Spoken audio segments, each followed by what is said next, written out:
Howdy, sweat boot campers. So this is our squat form cues. So it's handy as a reminder to advanced or even intermediate exercises and essential to beginners. Okay, so I'm setting up for my squat. My feet are shoulder width apart and my toes are just turned slightly out, which helps protect my knees and also just gives me a bit more of a comfortable squat position. I'm going to hinge at my hips and bend at my knees. So I hinge at the hips slightly first, bending at the knees, and I'm trying to sit straight down. I then dig through my heels to come back up. So from the side, I'm just going to sit back and down, dig through the heels and come back up.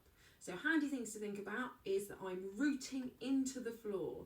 So I can wiggle my toes at all times, yeah? So my weight is in my heels.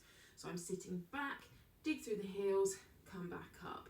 Breathing wise, I inhale, I exhale, and then I'm going to brace as if somebody was about to punch me. I then go down into my squat, and as I come up, I control my exhale. So it's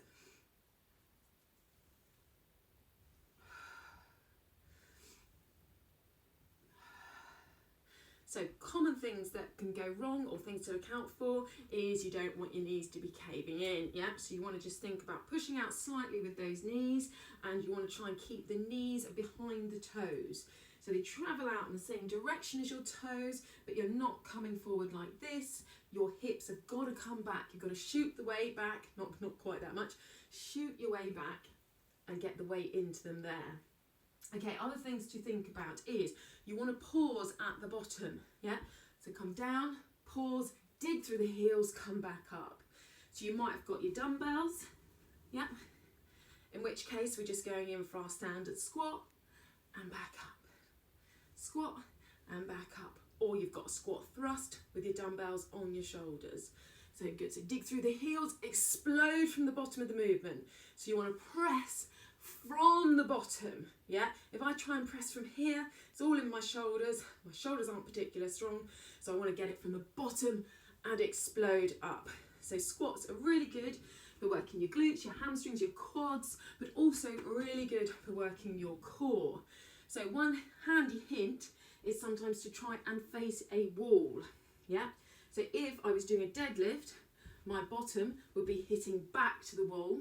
If I'm doing a squat, I need to stand about a foot width out from the wall, and I'm trying to keep my chest lifted, yeah? So I'm not scraping along that wall. So you want to keep that chest up and keep that core engaged, yeah? So just a couple more. So I'm digging through my heels and I'm back up. If you're wanting to take this into a squat jump, you're coming down, explode, land softly. Think about a quiet landing, yeah? Roll through the balls of the feet and always have a little pause at the bottom. If you don't want to do squat jumps and they're in the program, do a squat, come up onto your tippy toes. Squat, come up onto your tippy toes. Still struggling? Then have a little sit down squat. Squat down to stand. Squat down to stand. And that's about it for squat form. Any questions? Just ask me below. Thank you.